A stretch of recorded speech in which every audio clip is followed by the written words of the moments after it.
Ayan, may dalawa tayong scooter din eh. Ay, yung isa, hindi nagaan ang battery. Yung isa naman, nagaan ang battery kaso wasak. So, ang gagawin ko, tatransfer ko yung battery ng isa dun sa isa para mapakinabangan natin. So, yan, kakalasin ko tong mga tornilyo na to. Brand new pa to eh, kaso hindi nagana yung battery.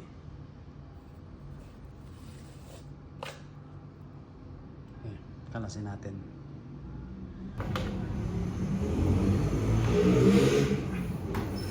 Ito natin lagyan tornilyo.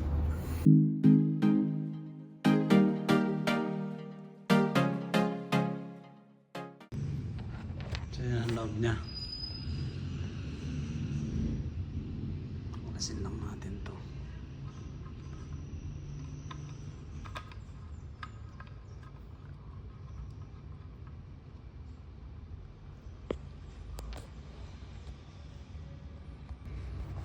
Kaya medyo mahirap tugkain at makakapit.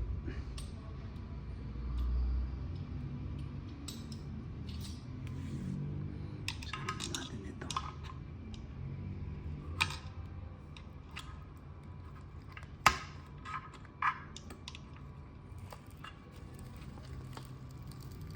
Papawangin lang natin.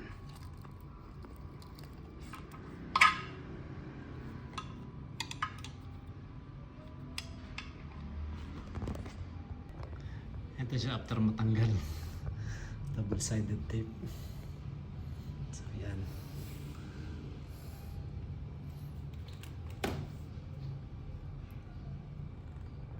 Nakakalasin ko rin namang isa. Same process lang din.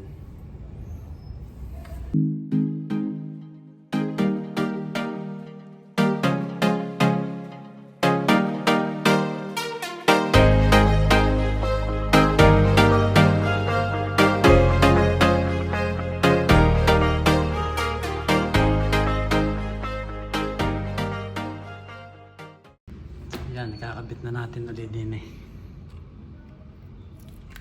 Same lang din, papatong lang kasi okay pa naman yung double-sided tape niya. So yan, then connect these wires.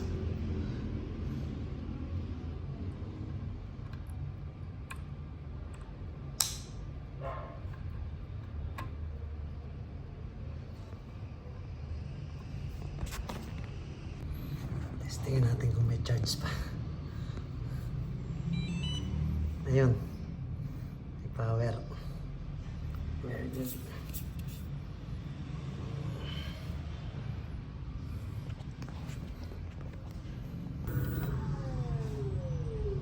Ayun siya, nagana pa.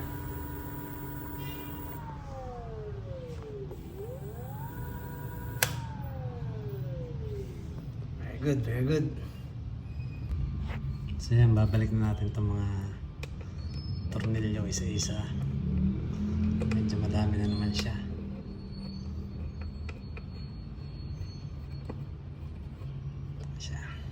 Dami.